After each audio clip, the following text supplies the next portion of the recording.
Hello and welcome. Today we're going to be talking about what the heck are my dreams trying to tell me. In coaching, because I am a metaphysician, I do receive a lot of coaching calls that do pertain a lot to what are my dreams trying to tell me, because I am very good at dream interpretation. Symbolism is my jam. And so I really wanted to address that. Like, what are our dreams trying to tell us? Because they are definitely trying to tell you something, and it's coming from an unconscious understanding of what your mind wants to make conscious so that you can make some conscious changes in your life. And so our dreams are key, and the symbolism is the answer. So let's start looking at that. Okay, so you wake up in the morning and your whole energetic system, I don't know how in tune you are within here, but you could even look at your mind as mental energy. But for me, it's all over the place. When I have the really intense dreams, it's like my whole system is going a little bonkers, bananas. My head is like whoop, whoop, whoop. And I'm like, what in the world just happened when I was asleep? And so if you're like me, the first thing I did in the beginning is Google. Like, what the heck does this dream mean?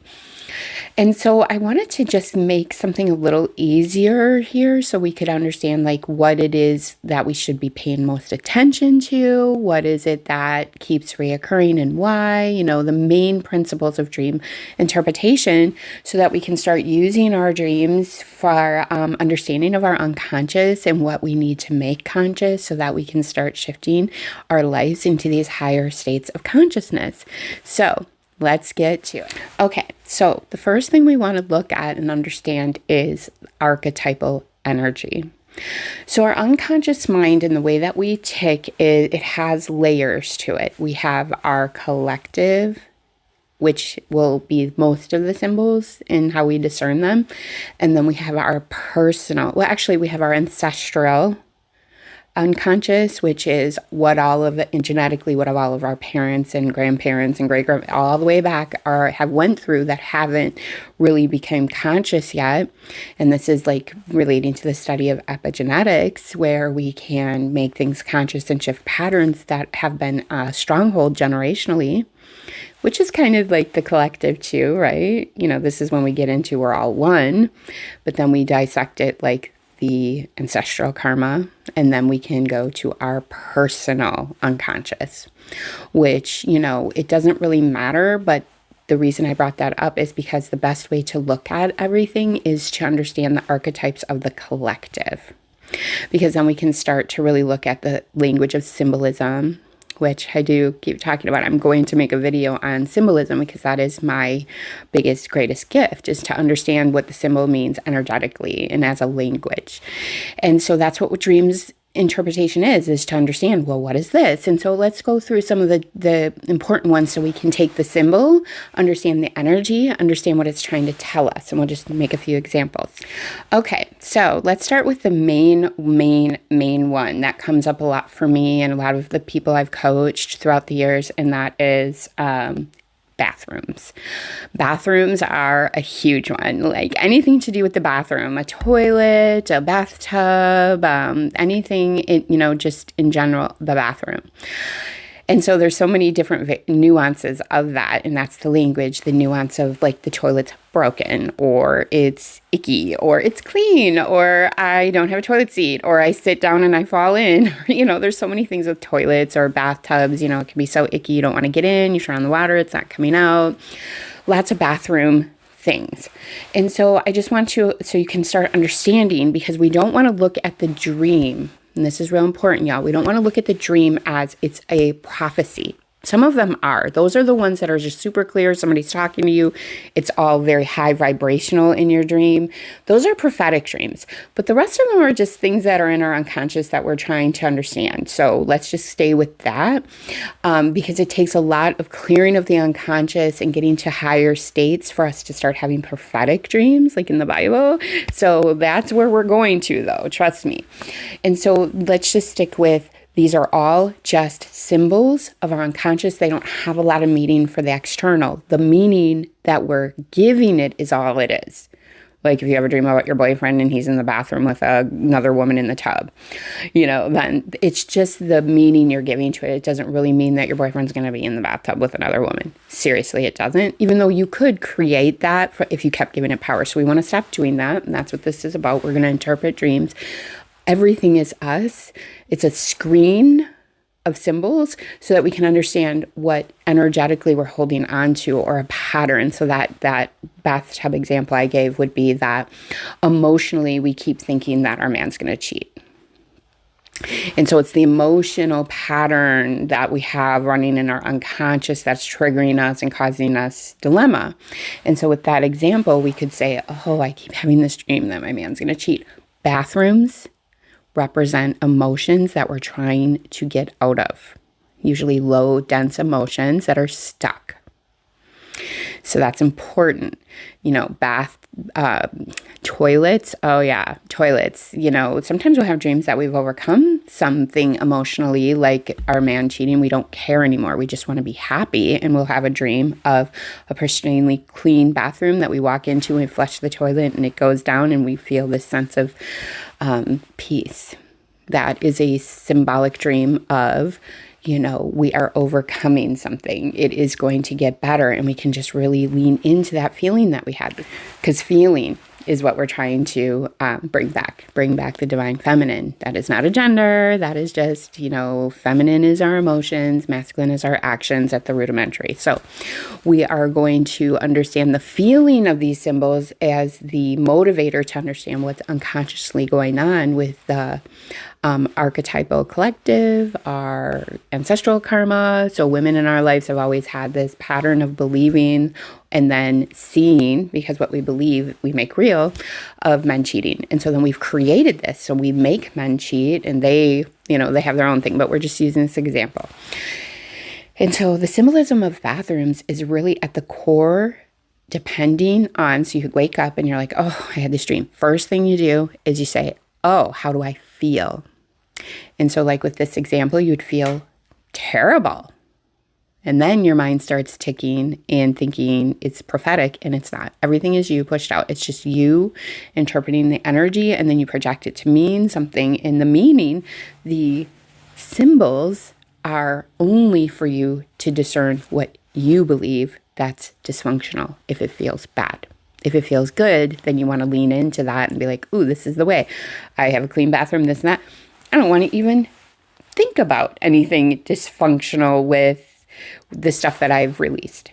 I want to feel the feeling that this is giving me. So it's really about feelings. So let's go into another really common one. Another common one is shoes and walking.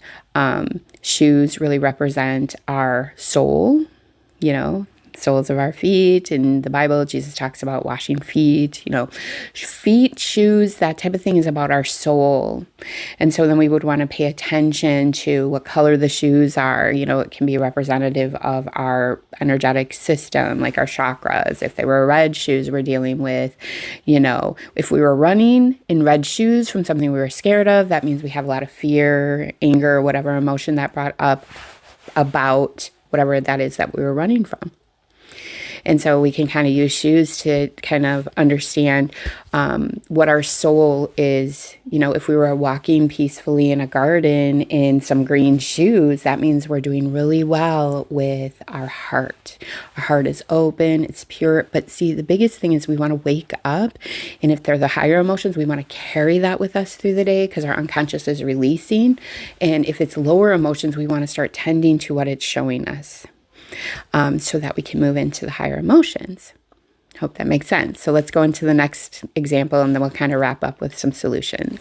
Okay, so another really strong archetypal energy. Actually, there's two. There's houses. My father's mansion has many rooms.